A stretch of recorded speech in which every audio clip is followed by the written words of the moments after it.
राका शशि रघुपतिपुर सिंधु देखि हर्षान। जैसे पूर्णिमा के चांद को देखकर समुद्र हर्षित होता है, उछलता है, उसी प्रकार अयोध्या के लोग भगवान के दर्शन होते ही उछल पड़े आनंद से, उत्साह से कि भगवान आए, राम जी आए, राम जी आए। सब आनंदित हो गए। सागर की लहरें उछले, उस प्रकार उनके हृदय में आनंद का सागर हिलोरे ले रहा था। सब लोग बड़े आनंदित हो रहे थे, भगवान आ गए। परंतु राम जी की क्या स्थिति थी? राम जी की नजर पड़ी अपने गुरुदेव पर। जो ही गुरुदेव के दर्शन पाए त्यों ही राम जी के नेत्र भर आए, आंखें आंसुओं से भर आई गुरुदेव के दर्शन होते ही। और धनुष जो कंधे पर रखा था राम जी ने, वो नीचे फेंक दिया। लोग तो सब राम जी के तरफ देख रहे थे, राम जी अपने गुरुदेव के तरफ देख रहे थे। और भरी हुई आंखें आखिर छलक पड़ी। कंधे से धनुष नीचे गिर पड़ा, आंख से आंसू नीचे गिर पड़े और राम जी का सिर गुरुदेव के चरणों में गिर पड़ा।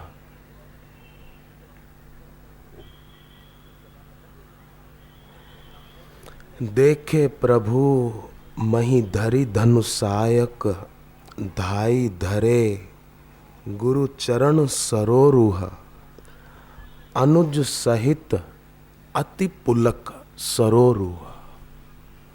लक्ष्मण जी भी गिर पड़े तो गुरुदेव ने राम जी को उठाया और अपने गले लगाया, वशिष्ठ जी ने, और गले लगाकर फिर भेंटी कुशल बूझी मुनि राया।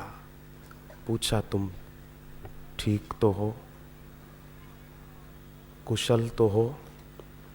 तब राम जी ने बहुत बढ़िया बात कही। गुरुदेव ने पूछा कुशल तो है? बेटी कुशल बूझी मुनि राया। राम जी क्या कहते हैं? हमरे कुशल तुम्हारी ही दाया, आपकी दया से सब कुशल है। ऐसा नहीं कहते मैं तो बड़ा परेशान हो गया था, सीता जी को रावण ले गया था, बड़ी तकलीफ उठानी पड़ी। नहीं, आपकी कृपा से सब बढ़िया है, कुशल है। भगवान राम जी ने मानो संकेत दिया है कि कभी भी नकारात्मक विचारवादी न बनकर सकारात्मक नजरिया अपने जीवन का बनाया जाए।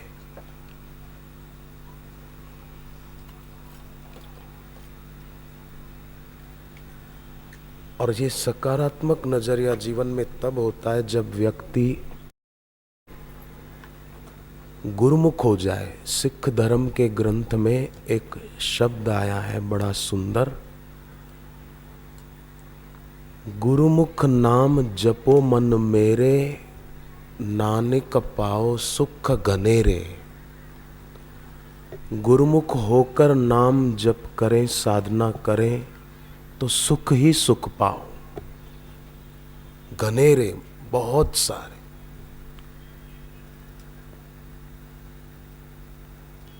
दुख लेश नहीं रहेगा, अशांति बिल्कुल नहीं रहेगी, सब जो चाहते हैं वो मिलेगा। देखो, मनमानी जो करते हैं ना तो मनमाना आचरण भोग कहलाता है, और गुरुमुख होकर आचरण वो योग कहलाता है। मनमानी करना ये भोग है, और शास्त्र, गुरु और ईश्वर के कहे में चलना ये योग है, योग। अगर भोग करेंगे माने मनमानी करेंगे तो दूसरे जन्म में भोग योनि मिलती है। और शास्त्र गुरु का कहा करते हैं तो फिर क्या होता है कि धर्म ते विरति, ये धर्म है। अपने गुरु का कहा करना, उनके कहे में चलना, ये धर्म है। तुलसीदास जी कहते हैं, सिर धरि आयसु करिए तुम्हारा, परम धर्म ये नाथ हमारा। हम आपके वचनों को शिरोधार करके उसका पालन करें, हे नाथ, यही हमारा धर्म है, परम धर्म, ये नाथ हमारा। तो ये परम धर्म जब आचरण में आता है तब क्या होता है कि धर्म ते विरति, फिर भोग जो हैं जो आकर्षित करते हैं उससे विरति आएगी, वैराग्य। फिर लगेगा कि अब भीतर गुरुत्वाकर्षण नहीं रहा, कोई वस्तु व्यक्ति हमें अपनी तरफ नहीं खींचता है।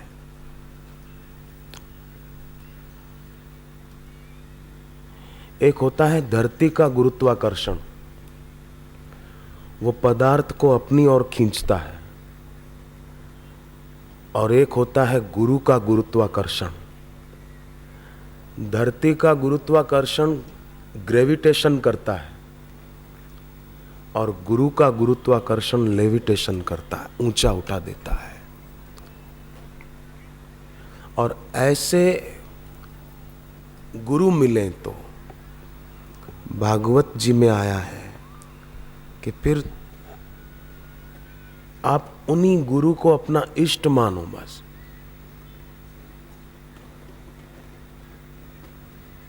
श्लोक है,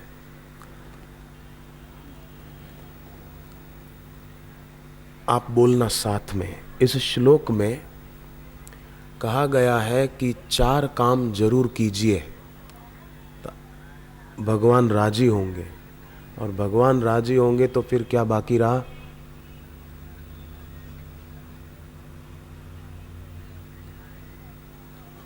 सब बोलना। श्रीमद् भागवत का ये कल्याणकारी वचन है।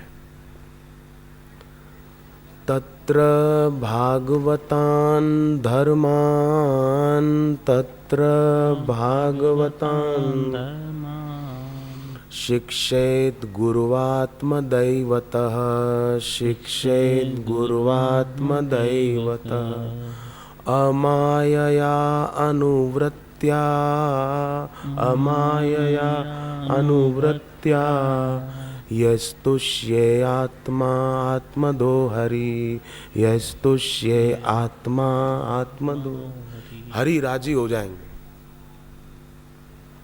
पहला काम तो हमने कर लिया।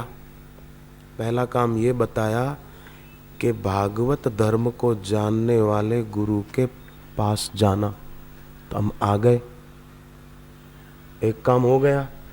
अब दूसरा काम ये बताया कि फिर ऐसे गुरु को ही अपना उपास्य देव मानना, गुरुआत्म दैवतः। एक काम हो गया है, अब एक काम दूसरा ये पक्का करें। भगवान राम ने तो यहां तक कहा है नवधा भक्ति में कि मोते अधिक संत करि लेखा।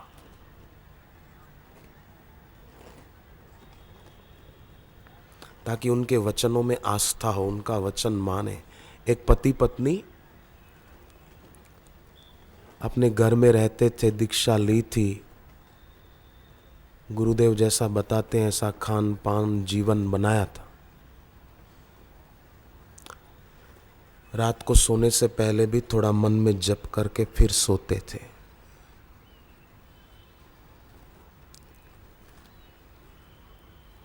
गृहस्थ जीवन में धीरे धीरे खुशहाली बढ़ती गई। किसी के जीवन में दुख हो ना, वो जप करे तो ऐसा ना सोचे कि बस मैंने आज जप किया तो आज ही ये काम हो जाना चाहिए। कोई बीमारी हो और दवाई लेनी हो, डॉक्टर बोले कि ये रोज 2 चम्मच आप दवाई पीना, तो आपकी तबीयत 7 दिन में अच्छी हो जाएगी, है ना। अब कोई सोचे कि 2 चम्मच रोज पीऊं, उससे तो पूरी शीशी पी जाऊं तो आज ही फायदा हो जाए मेरे को, तो ये कैसे होगा भला बताओ। एक आदमी को डॉक्टर ने कहा ये दवाई आप लेना, पर ढक्कन ठीक से बंद रखना।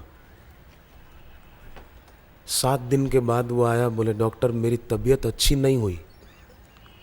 वो दवाई नहीं ली तुमने? बोले नहीं। क्यों?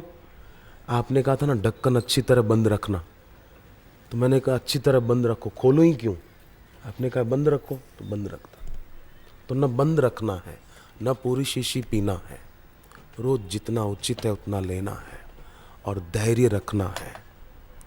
धैर्य करो, आगे बढ़ो, पूर्ण हो सब काम, उस दिन ही फलते नहीं जिस दिन बोते आम। तो पति पत्नी धैर्य पूर्वक, उत्साह पूर्वक अपना गृहस्थ जीवन जीते थे और साधन भजन करते थे। एक रात को गर्मी के दिनों में उनके घर पर छत का पंखा टूटकर जहां 2 बच्चे सोए थे उनके ऊपर गिरा। आवाज होने से वो जगे। पंखा ऊंचा उठाया, जो बच्चों के ऊपर गिरा था।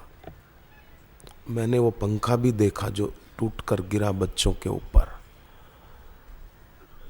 तो देखा कि पंखे और बच्चों के बीच गुरुदेव के चित्र वाला एक कैलेंडर पड़ा है और बच्चों को चोट नहीं लगी है, बच्चे बिल्कुल ठीक हैं।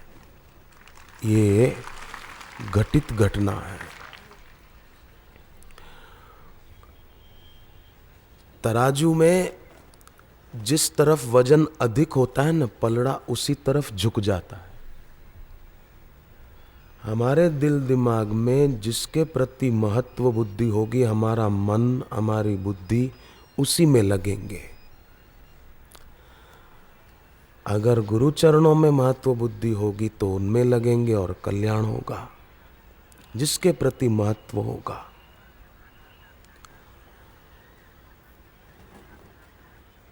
तो एक काम तो हमने कर लिया है, दूसरा काम भी दृढ़ता से कर देना है।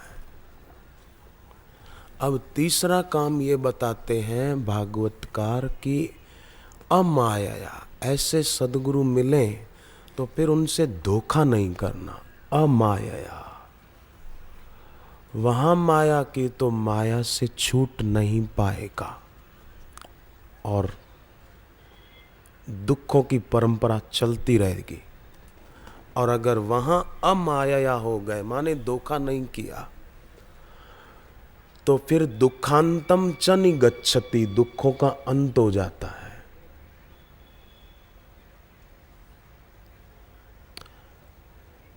कल एक सज्जन मिले, रो रहे थे अपनी पत्नी के साथ में कि बोले शादी के 12-13 साल हो गए, हमको संतान नहीं है, बड़े दुखी हैं हम। तो मैंने उनको कहा शादी के 30 साल बीतने के बाद भी अंबरनाथ है ना, कल्याण के पास मुंबई में ही पड़ता है, अंबरनाथ में एक पति पत्नी मिले, बोले 52 साल की उम्र है और बेटा हुआ, 2 महीने का बच्चा लेकर आए थे। 52 साल की पत्नी तो जरूर 53-54 साल का उनका पति होगा, 2 महीने का बच्चा लेकर आए थे। मैंने कहा उनको हुआ तो आप रोते क्यों हैं? रोना नहीं। ऐसे समर्थ गुरु मिले तो सोचो कि मेरा भाग्य जरूर चमकने वाला है, तभी ऐसे गुरु के पास में आया हूँ। अब दुख को या सुनो, दुख को याद करके रोना नहीं है। भक्ति भाव दृढ़ होता है ना जहाँ ईश्वर के लिए, गुरु के लिए, तो वहाँ कोई अभाव खटकता नहीं है कि मेरे को ये नहीं है, मेरे को ये नहीं है। अभाव नहीं रहेगा। विषयों का दुष्प्रभाव नहीं रहेगा, स्वभाव सधेगा अगर भक्ति भाव दृढ़ है।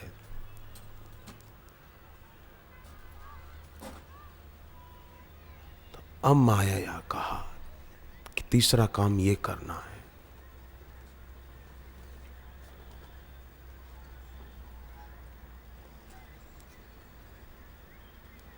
और चौथा काम कि सेवा खूब करना। शिवजी ने सोचा कि भगवान विष्णु धरती पर अवतार लेकर जाने वाले हैं, तो मैं भी कुछ सेवा के लिए जाऊं धरती पर। परंतु सेवा मैं करूं, सेवा किसी से लूं नहीं, मेरे से जितना हो मैं सेवा करूं। तो ऐसा कौन सा रूप लिया जाए जिसमें सेवा लेनी न पड़े, सेवा करें खूब। विचारते विचारते शिवजी को स्फुरना हुई कि वानर का रूप लिया जाए। उसमें तो रोटी की भी जरूरत नहीं, पेड़ के पत्ते ही खा लेंगे, फल खा लेंगे जंगल में। और वानर को कपड़ों की तो जरूरत ही क्या, और घर की भी जरूरत नहीं, पेड़ पे ही सो जाएंगे। तो यही एक रूप ऐसा है कि सेवा लेनी नहीं पड़ेगी, बस अपन तो सेवा करेंगे। ये सोचकर शिवजी ने हनुमान जी का रूप लेने का, वानर का रूप लेने का निश्चित कर लिया और ले लिया। और कैसी सेवा की।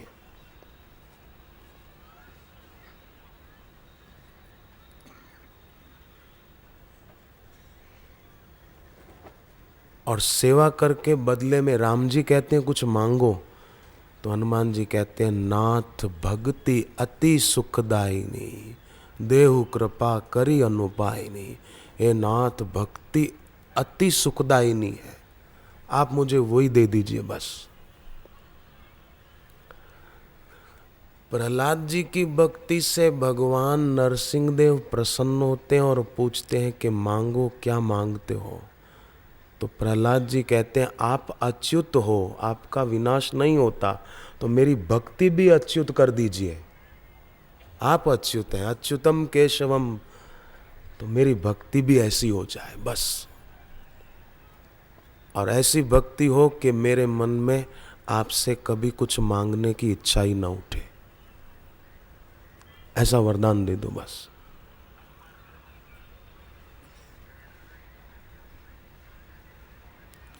कैसे पंखा गिरा और कैलेंडर, कोई बच्चे रात को अपने सीने पर रखकर थोड़ी सोए थे, परंतु मानो पंखा गिरा और कैलेंडर उधर बीच में आया। ये संकेत है कि शिष्य श्रद्धा भक्ति से इस भक्ति मार्ग पर चलता है और गुरुमुख होकर नाम जपता है, तो नानक पाओ सुख घनेरे। मन बेचे सदगुरु के पास, अपना मन बेच दे, माने अपना आग्रह न रखे, वो जो कहें वो अच्छा है। मन बेचे सदगुरु के पास, तिस सेवक के कारज रास। उसके कारज सब रास होते, माने सिद्ध होते हैं। औरंगाबाद में एक विद्यार्थी ने बताया कि उसको कितनी सफलता मिली।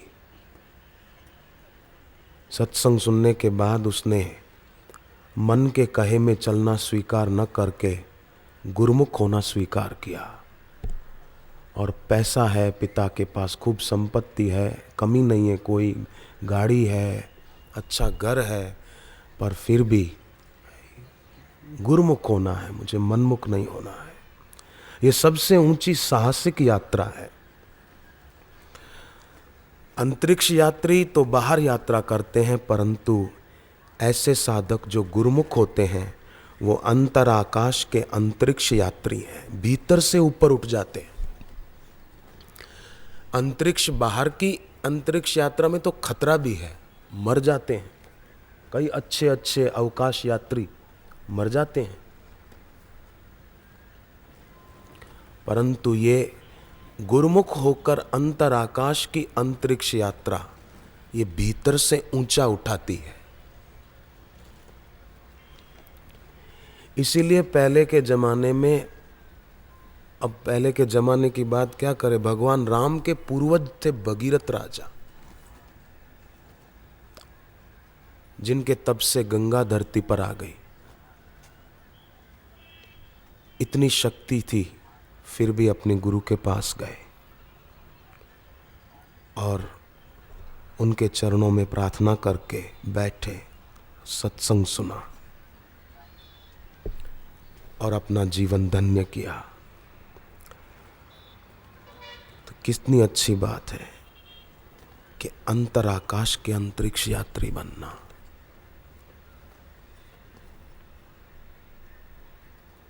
ये इस प्रकार शांत बैठना, यही है भीतर से ऊंचा उठना। एक हिमालय बाहर है उत्तर में, एक हिमालय भीतर है। वहां जो ऊंचा उठता है फिर उसे तपन नहीं रहती। तो मुझे तो भगवान राम जी की बात बहुत अच्छी लगी कि सब लोग उनके तरफ देख रहे थे कि आए राम जी आए, और राम जी अपने गुरुदेव के तरफ दौड़ कर गए, धनुष बाण फेंक दिया। भीष्म पितामह अखंड ब्रह्मचारी थे, परंतु अपने गुरु के सामने हथियार उठाया था, धनुष बाण उठाया था।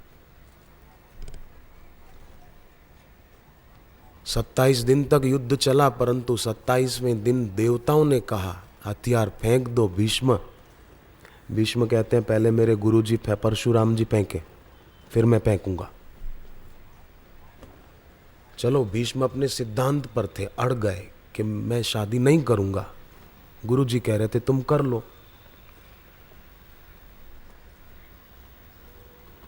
तीर नहीं चलाना, तीर चलाए तो हथियार फेंक देना था।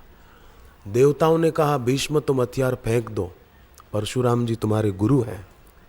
बोले नहीं, पहले वो डाले फिर मैं डालूंगा। और राम जी की नम्रता देखो, तो भगवान की भगवत्ता देखो कि गुरु जी खड़े और धनुष बाण सब फेंक के खुद गुरु के चरणों में दंडवत प्रणाम कर दिया। और गुरु जी कुशल पूछते हैं, बोले आपके कृपा से सब कुशल है, आनंद है। कौशल्या माता पूछती है, पहले हृदय में सोचती है फिर पूछती है। हृदय विचारती बारही बारा, कवन भांति लंकापति मारा। कैसे मारा तुमने रावण को? तो राम जी क्या कहते हैं, उत्तर क्या देते हैं? गुरु वशिष्ठ कुल पूज्य हमारे, इनकी कृपा दनुज रण मारे। उनकी कृपा से मैंने मार दिया। तो एक बड़ी दिव्य शक्ति है ये गुरु की, और गुरु चाहते हैं कि वो सब पा लें, उसका अनुभव कर लें। देखो, एक तो ऐसी शक्ति है जो देखी जा सकती है, और एक वो शक्ति भी है जो सदा देखने वाले में होती है। एक शक्ति देखी जा सकती है, बिजली आदि ये देखी जा सकती है, परंतु एक शक्ति भीतर है, उसकी अनुभूति गुरु के द्वारा, गुरु की शक्ति से होती है। क्योंकि गुरु स्वयं जगी हुई ज्योत हैं, उनके निकट जाने से हमको भी लाभ होता है। इतनी संख्या में घंटों भर शांति से बैठे रहते हैं, ये उसी शक्ति का प्रताप है, उसी दिव्य ऊर्जा का प्रताप है। गुरु चाहते हैं कि सब साधकों की भी वो शक्ति जगे और सदा के लिए सब दुखों से छूट जाएं।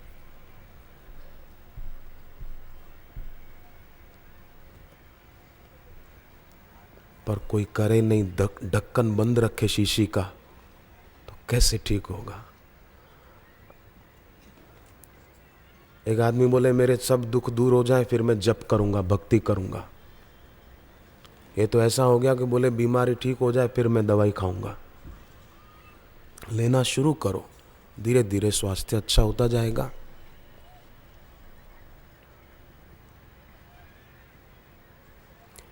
2 दिन पहले बताया था, आप सब नहीं थे इसलिए फिर कहूँ। प्रयागराज के कुंभ में माघी पूर्णिमा के दिन सुबह 4 बजे से लोगों को आकाश में जो चंद्रमा दिख रहे थे उसमें गुरुदेव के दर्शन हो रहे थे। 1-2 को नहीं, बहुत भीड़ थी वहाँ पर सबको। ये जो आगे कुछ साधु महात्मा बैठे, इनको भी दर्शन हुए थे चंद्रमा में बापू के, प्रयाग के कुंभ में, और असंख्य भक्तों को। पूरा पंडाल जैसे संध्या के समय गुरुदेव विराजमान हो अपने आसन पर और सब आरती के समय दीप जला लेते हैं, ऐसे सबने दिए जला लिए थे और आरती कर रहे थे। गुरु एक व्यक्ति नहीं है,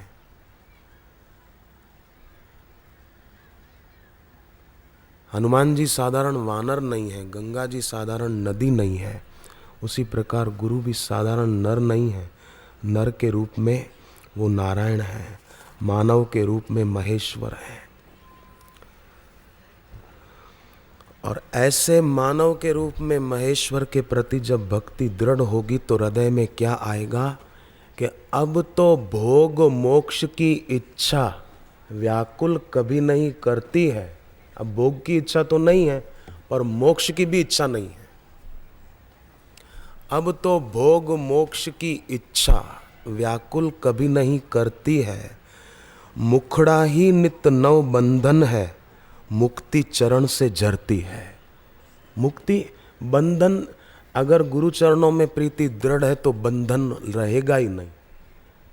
बंधन की अपेक्षा मुक्ति है ना, बंधन रहेगा ही नहीं, लगेगा ही नहीं। गुरुत्वाकर्षण ही नहीं रहा धरती का, भोगों का।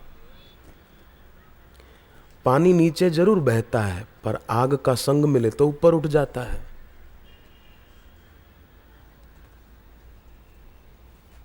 बंधन है तो मुक्ति चाहिए। मुखड़ा ही नित नव बंधन है, मुक्ति चरण से बहती है।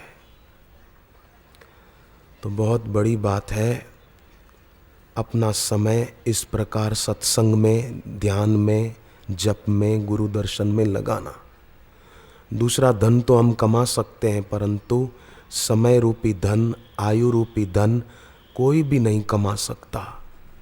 अगर आयु रूपी धन कमा सकते तो दुनिया में जितने पैसे वाले लोग हैं वो कभी कोई मरते ही नहीं, सब बैठे होते अभी धरती पर। पैसों से ले खरीद लेते, नहीं खरीद सकते, ये मिल ही नहीं सकता। ये जितना मिला हुआ है उतना ही। अब बुद्धिमान होंगे तो उस मिले हुए आयु रूपी धन को भगवान नाम रूपी धन कमाने में सार्थक करेंगे तो कल्याण हो जाएगा। आप कागज पर पेन से श्रीमद् भागवत लिखो। अभी लिखना नहीं, समझाने के लिए एक बात है। श्रीमद् भागवत लिखो या भगवत गीता लिखो। वो कागज अगर कोई अनपढ़ व्यक्ति देखेगा तो उसको दिखेगा तो वैसा ही जैसा एक पढ़े लिखे व्यक्ति को दिखेगा। परंतु पढ़ा लिखा व्यक्ति जिसने गीता पढ़ी होगी, ऐसा व्यक्ति भगवत गीता और भागवत ये देखेगा तो आनंदित हो जाएगा। वाह वाह वाह, श्रीमद् भागवत जिसमें भगवान का, भगवान के भक्तों का वर्णन है। ओह, श्रीमद् भागवत, भगवत गीता भगवान के श्रीमुख की वाणी है, तो वो पढ़कर आनंदित हो जाएगा। परंतु जो जानता नहीं है, पढ़ा लिखा नहीं है, वो नज़र तो उसकी भी पड़ेगी पर पढ़ना नहीं जानता तो उसको कुछ होगा नहीं देखकर भी। उसी प्रकार जो व्यक्ति मजा हुआ है, श्रद्धा भक्ति भाव से भरा हुआ है, वो गुरु के दर्शन करते ही, वचन सुनते ही आनंदित होगा कि गुरु की कैसी कृपा है। कभी हमारी खोट निकालने के लिए वो हम पर अपनी करुणा वरुणा बरसाते हैं, ऐसा लगेगा। और ऐसा भक्त ऊंचा उठ जाएगा।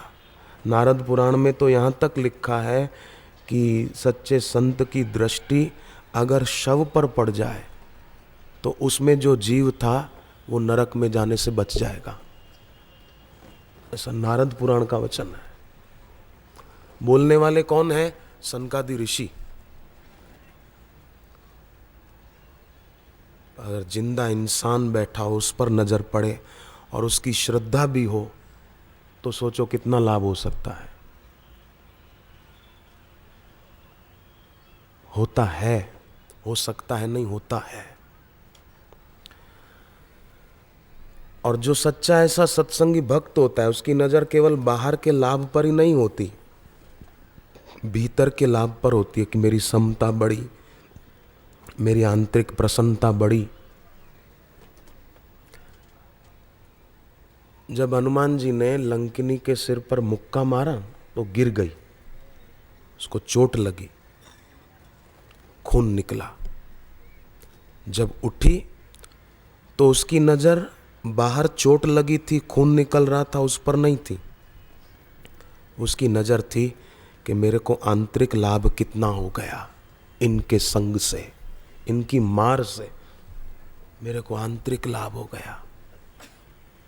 तभी तो वो बोलती है, तात स्वर्ग अपवर्ग सुख धरिए तुला एक अंग, तुल न ताही सकल मिली जो सुख लव सत्संग। मानवीय व्यक्तित्व वो कल्प वृक्ष की तरह है। मनोवांछित उपलब्धियां अलभ्य नहीं रह सकती।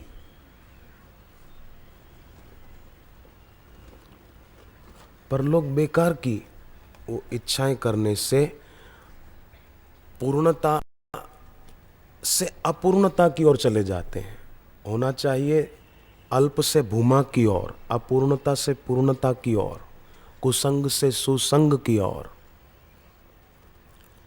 देखो, हॉस्पिटल में कोई व्यक्ति कृत्रिम सांस ले रहा हो वेंटिलेटर के जरिए, तो समझो उसको मौत अपनी तरफ खींच रही है ना।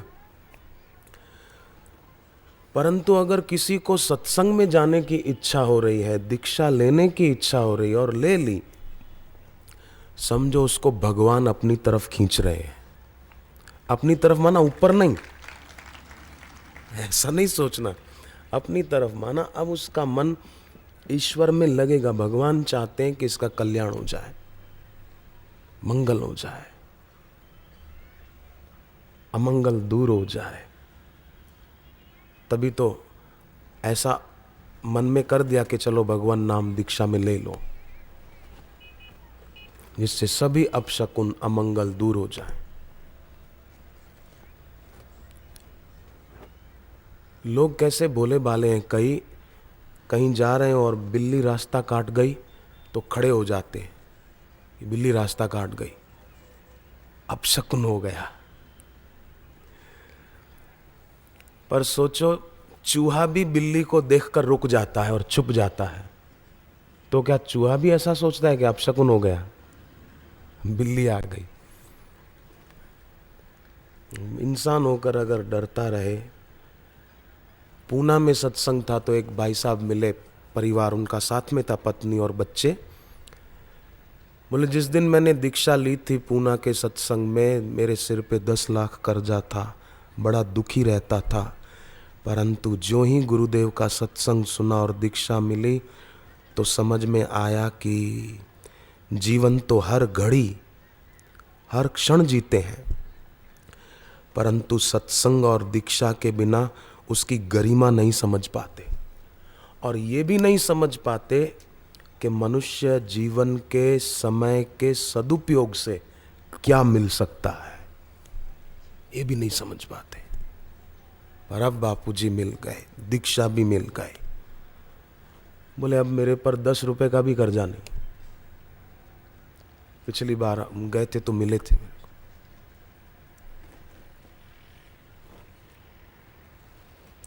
गम मेरे साथ साथ बहुत दूर तक गए, पर मुझ में न पाई थकान, बेचारे खुद थक गए।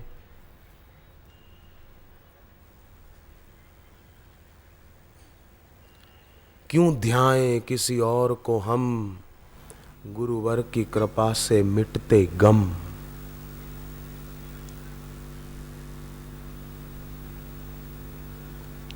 गुलाब का फूल होता है ना, चारों तरफ कांटे होते हैं पर फिर भी बीच में खिलता रहता है और सुगंध देता रहता है। ऐसे ही कभी विपरीत परिस्थिति रूपी कांटे आ जाएं, फिर भी गुलाब का फूल खिलता है तो हम भी खिलें। जीवन रसायन पुस्तक पढ़ें।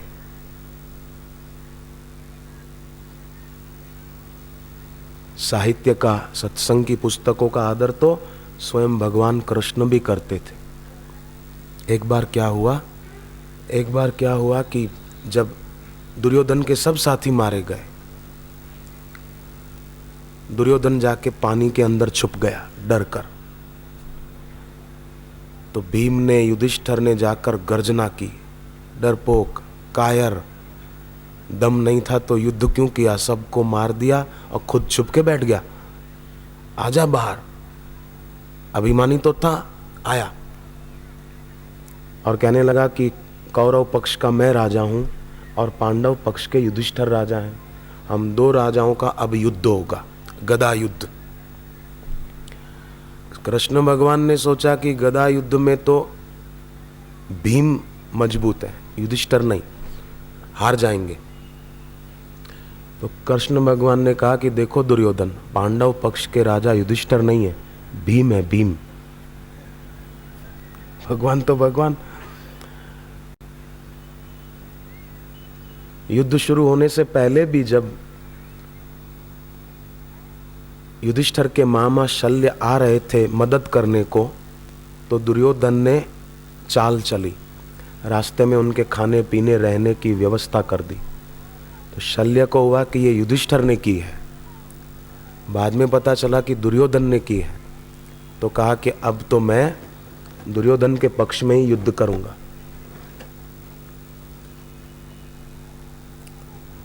युधिष्ठिर जी को पता चला, वो माफी मांगने निकल पड़े। तो कृष्ण भगवान भी पीछे हो लिए कि कहीं गड़बड़ न हो जाए। युधिष्ठिर ने कहा माफ कीजिए, हमसे भूल हो गई। उन्होंने कहा कि अब तो मैं दुर्योधन के पक्ष में ही युद्ध करूंगा। फिर भी तुम कोई वरदान मांग लो युधिष्ठिर। युधिष्ठिर ने कहा बस आपका आशीर्वाद चाहिए और तो क्या। बोले नहीं, कोई वरदान मांगो एक। युधिष्ठिर कहते हैं नहीं, कुछ नहीं। भगवान ने युधिष्ठिर का हाथ पकड़ा और शल्य को कहा कि इनकी तरफ से मैं मांग लूं।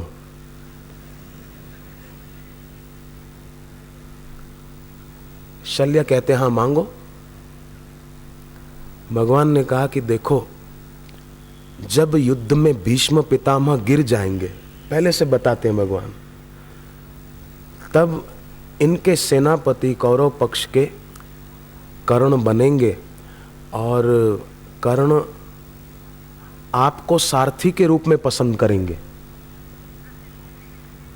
तब आप इतना करना, यही वरदान मांगता हूं मैं युधिष्ठिर की तरफ से, तब आप इतना करना, उसको टोकते रहना, बस कुछ न कुछ उसको टोकना, इतना कर देना बस। बोले भैया इसमें क्या बड़ी बात है, मैं बोल दूंगा।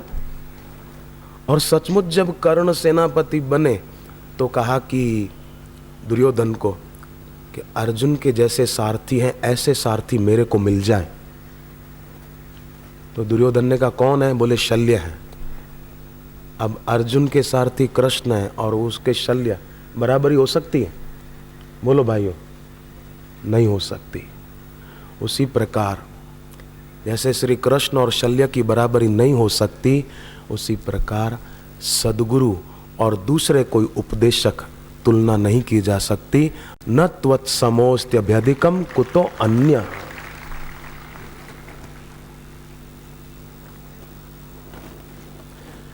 शादीशुदा स्त्री, पतिव्रता, वो कहीं भी जाए, किसी पार्टी में, प्रसंग में, किसी की शादी हो वहां पर, तो वो किसी पुरुष को देखकर ऐसा तो बोल सकती है कि ये मेरे भाई जैसा लग रहा है, ये मेरे पिताजी जैसे लग रहे हैं, वो मेरे चाचा के बेटे जैसा लग रहा है, ऐसा तो बोल सकती है। पर वो मेरे पति जैसा लग रहा है, ऐसा सोच भी नहीं सकती। बोलने की बात तो दूर है। उसी प्रकार शिष्य कहीं भी जाए पर वो कभी ऐसा नहीं बोल सकता कि ये भी बापू जैसे ही है ना, ये भी बापूजी जैसा ही बोलते हैं ना। नहीं, बापूजी जैसे तो केवल बापू ही हैं। ये सर है अमानत बापू की, हर जगह झुकाया जाता नहीं। ये दिल है अमानत गुरुवर की, इसमें और कोई बिठाया जाता नहीं। ये भक्त के भाव होते हैं।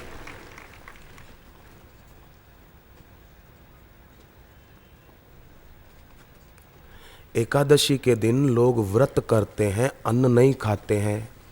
पर आप सोचो, किसी को बहुत भूख लगे और वो एक दाना अन्न का खा ले तो क्या पेट भरेगा? क्या बोलो बहनों, पेट भरेगा उसका? नहीं भरेगा। और व्रत टूट गया, दाना तो एक खाया, पेट भरा नहीं और व्रत टूट गया। ऐसे ही निष्ठा की ऊंचाई से जरा भी नीचे आए तो फायदा कुछ नहीं। इसलिए उस शिखर पर डटे रहना चाहिए साधक को, भक्त को।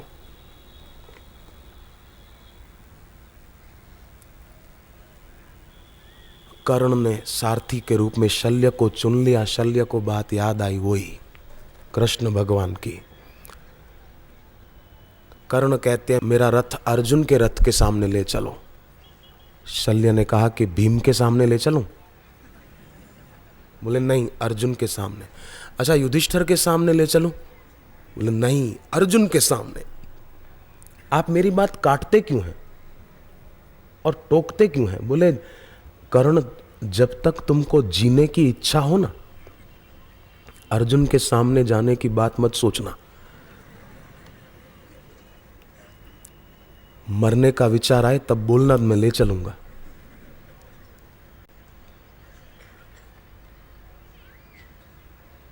टोकते रहे और परिणाम यह आया, कर्ण मारा गया। शल्य का एक अर्थ साहित्य में शंका भी बताया है। ध्यान दें कृपा करके, शल्य का एक अर्थ शंका बताया है। और वो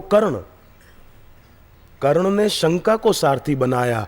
कर्ण के द्वारा अगर किसी ऐसी वैसी बात को सुनकर शंका को आगे धर दिया तो विनाश के सिवाय कुछ नहीं होगा। हमारे कर्ण शंका को पसंद न करें। हमारे कर्ण शंका बड़े ऐसा शब्द पसंद न करें। आपके घर में कोई अपने घर की डस्टबिन फेंके तो आप उसको डांटोगे, खबरदार, तू मेरा दोस्त है, पड़ोसी है। उसका मतलब ये नहीं कि तू कचरा मेरे घर में खाली करे, सफाई कर, तुरंत उसको डांटोगे। पर आश्चर्य है, दिमाग में कोई कचरा डाल जाता है इधर उधर की बातों का तो लोग राजी होते हैं, हा हा हु ये करते हैं। नहीं डालने दो। कर्ण शल्य को पसंद न करे, अगर पसंद करेगा तो विनाश होगा।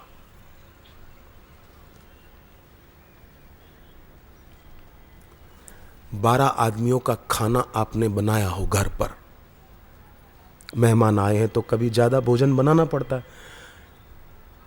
सब्जी, रोटी, दाल, चावल सब बढ़िया खाना बना के रखा है, पर एक मुट्ठी मिट्टी अगर कोई उसके ऊपर छांट दे तो वो खाना खराब हो गया कि नहीं? वो खा सकते हैं आप? नहीं खा सकते। खाना तो इतना सारा और मिट्टी जरा सी। उसी प्रकार श्रद्धा खूब हो पर जरा सी शंका रूपी मिट्टी डाल दी तो गड़बड़ होगी।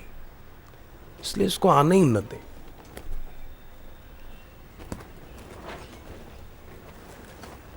रेलगाड़ी में यात्रा करते हैं ना तो वो गाड़ी कई स्टेशनों पर रुकती है, तो हम किसी स्टेशन पर उतरकर सो थोड़ी जाते हैं कि मेरा स्टेशन आ गया चलो, नहीं, हमारा तो जहां है वहीं उतरेंगे। और उसमें भी पुरुष तो ट्रेन में से उतरते रहते हर स्टेशन पर, बहुधा बहनें नहीं उतरती। माने भावना होगी दिल में, भक्ति भावना होगी तो ऐसा साधक कभी भी संशय रूपी स्टेशन पर उतरेगा नहीं, बैठा रहेगा, उसकी यात्रा हो जाएगी, मंजिल पहुंच जाएगा। तो कृष्ण भगवान कहते हैं दुर्योधन को कि भाई देखो, हमारे पांडव पक्ष के राजा भीम है, युधिष्ठिर नहीं है। दुर्योधन कहता है अच्छा, तो युधिष्ठिर भीम को प्रणाम करे तो मैं मान लूंगा और भीम से युद्ध करूंगा। अब युधिष्ठिर प्रणाम कैसे करे छोटे भाई को? तो कृष्ण भगवान ने क्या किया, तुरंत एक सत्संग की पुस्तक भीम को दे दी और युधिष्ठिर को कहा, तुम ऐसा ना सोचना कि मैं भीम को प्रणाम कर रहा हूं, तुम ऐसा सोचना कि मैं सत्संग की पुस्तक को प्रणाम कर रहा हूं। और युधिष्ठिर तो तुरंत गिर गए भीम के चरणों में कि भाई मैं तो सत्संग के वचनों को प्रणाम कर रहा हूं। और फिर युद्ध हुआ और दुर्योधन मारा गया। तो इन बातों से सिद्ध होता है कि सत्संग के वचनों का आदर श्री कृष्ण भगवान करते हैं। वो वचन जिन साहित्य में पुस्तकों में लिखे हैं, चाहे जीवन रसायन हो, ईश्वर की ओर हो, जीवन विकास हो, ये पुस्तकें दूसरों तक भी पहुंचाएं। आपके घर पर हो तो दूसरों तक पहुंचाएं। और साहित्य के प्रचार प्रसार में जितना धन लग जाए उतना अच्छा है।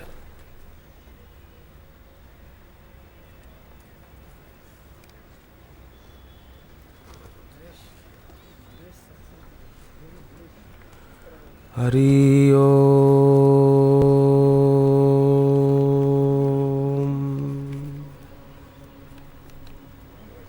हरियाणा राज्य के मंडी डबवाली शहर में एक स्कूल में वार्षिक उत्सव था। बच्चे और उनके माता पिता उस फंक्शन में सभी हाजिर थे। टेंट लगा था। अचानक आग लगी, आग, भगदड़ मच गई और चारों तरफ दीवार थी, एक गेट था, वहां आग थी, पंडाल जल रहा था। कई बच्चे बेचारे लोगों के पैरों में दब गए। तो एक बहन, जयश्री उसका नाम, वो दीक्षा ली हुई थी। तो वहाँ भी अब वार्षिक उत्सव था, बच्चों के लिए गई थी वो। और उस भगदड़ में भी उसने जप नहीं छोड़ा। तो 2 बच्चों को उठाकर दीवार के उस तरफ फेंक दिया, अपने बच्चे। और भी एक बच्चा उसने बचाने में मदद की, पर अब खुद का शरीर भारी था तो कैसे दीवार कूदे। 10 फुट ऊंची दीवार थी। तो उसको लगा कि लगता है मेरा अंत काल आ गया। कंधे तक आग आ पहुंची। सोचा कि अब मरना ही है तो गुरु मंत्र और अच्छी तरह जप लूं। तो उसने बताया कि उसी समय एक अदृश्य शक्ति ने मेरा हाथ पकड़ के मुझे खींचा और दीवार के उस तरफ डाल दिया। खाली थोड़ी सी इधर चमड़ी जली, बाकी मैं सुरक्षित रही।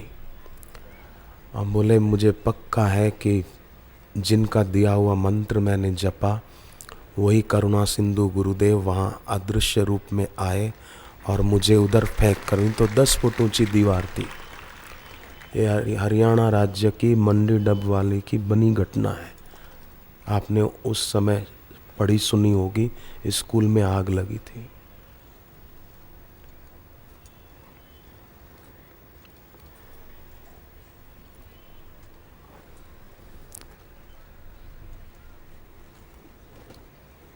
एक बार होठों में मंत्र बोला, एक बार मन में, एक बार होठों में, एक बार मन में।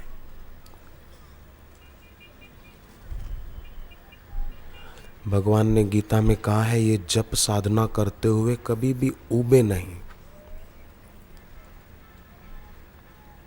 उत्साह से करें। गुजरात में एक जगह सत्संग था गुरुदेव का 3 दिन का। दूसरे दिन दोपहर को गुरुदेव ने कहा कि भाई कल तो आम के रस का और भंडारा होगा और जो बनेगा खाना। तो समिति वाले डर गए कि हमने तो बूंदी बनवाई है, 2 ट्रॉली तो बन गई, अब आम का रस इतने लोगों के लिए। निवास पर गए कि बापू जी हमने तो बूंदी बनवाई कल के लिए। गुरुदेव ने कहा उसके पैसे हम दे देंगे, आप आम के रस की तैयारी करो। बोले जो आ गया। वो ट्रक के लेकर अहमदाबाद गए और वो आम वगैरह ले आए, बड़ी मशीन ले आए रस निकालने की। शाम तक सब सामान जुटा लिया पर मशीन नहीं चले, तो दूसरा मशीन ले आए, वो भी नहीं चले। मैकेनिक को ले आए, उससे भी नहीं चले। सुबह हो गई, समिति वालों ने सोचा कि अब गुरुदेव ने कहा है तो भंडारा तो जरूर होगा। नकारात्मक नहीं सोचा कि अब तो बूंदी ही खिलानी पड़ेगी, रस नहीं होगा। क्यों नहीं होगा? ब्रह्मज्ञानी गुरु की कही हुई बात हंसते हंसते भी कहें तो वो सत्य होती है, तो ये क्यों नहीं होगा। 10 बज गए, मशीन नहीं चले और खाना बन गया। गुरुदेव गाड़ी में पधारे, व्यासपीठ पर ऊपर जाने ही वाले थे कि समिति वालों ने कहा रस नहीं बना है, आम आ गए हैं, मशीन नहीं चल रहे हैं। आम तो आ गए पर मशीन काम नहीं आए। गुरुदेव ने कहा चलो भंडारे के रसोई घर की तरफ गए और दोनों मशीनों पर हाथ रखा।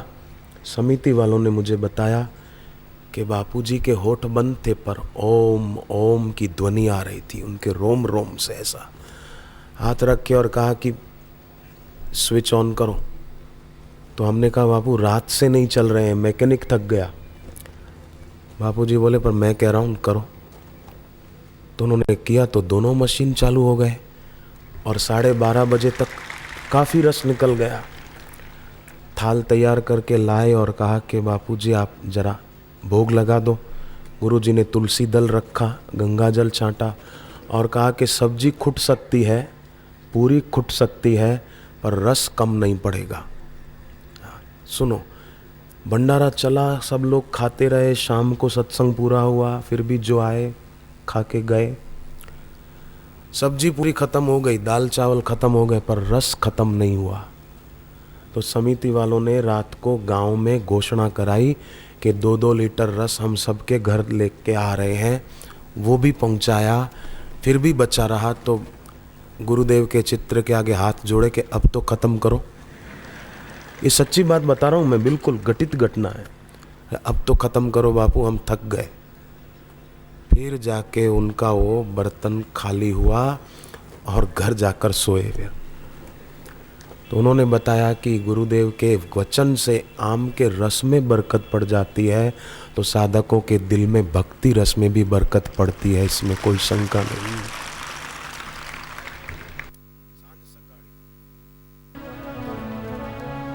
मराठी में है। सांझ सकाळी एकच काम, सांझ सकाळी एकच काम, करूं तुझी पूजा घेऊं तुझे नाम, करूं तुझी पूजा घेऊं तुझे नाम। सांझ सकाळी एकच काम, सांझ सकाळी एकच काम, करूं तुझी पूजा घेऊं तुझे नाम, करूं तुझी पूजा घेऊं तुझे नाम।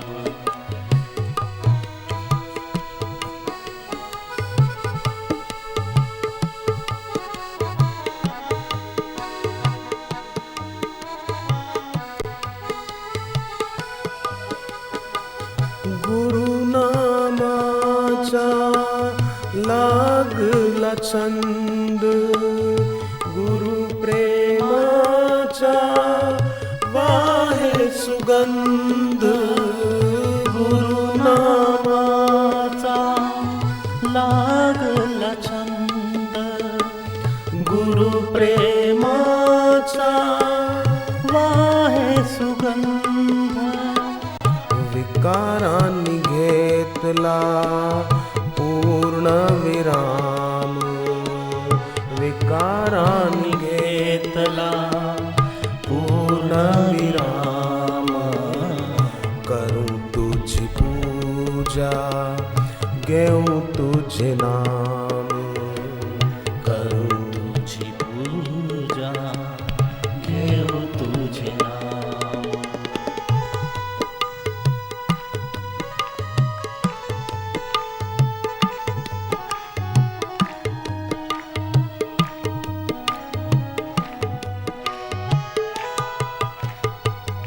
छूट ले हो सारे नाते गोते, कस ले मला सारे जग है खोटे। छूट ले हो सारे नाते गोते, कळ ले मला सारे जग है खोटे। पावन पावन गुरु तुझे नाम, पावन पावन गुरु तुझे नाम, करूं तुझी पूजा घेऊं तुझे नाम, करूं तुझी पूजा घेऊ तुझे नाम।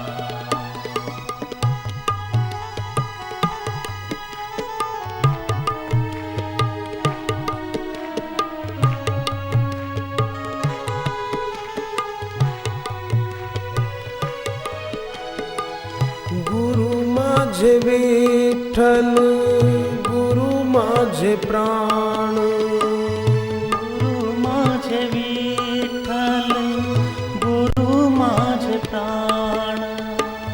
विरहात येता बापू असे गाण, विरहात येता बापू असे गाण। नाव तुझे घेता जावे माझे प्राण, नाव तुझे घेता जावे माझे प्राण, करूं तुझी पूजा घेऊं तुझे नाम, करूं तुझी पूजा घेऊं तुझे नाम। सांझ सकाळी एकच काम, सांझ सकाळी एकच काम, करूं तुझी पूजा घेऊं तुझे नाम, करू तुझी पूजा घेऊ तुझे नाम। हरि ओम।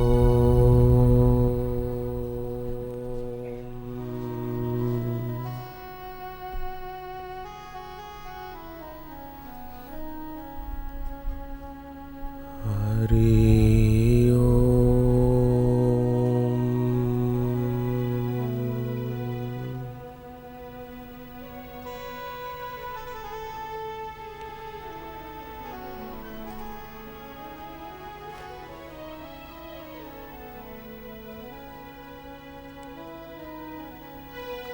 हरि ओम।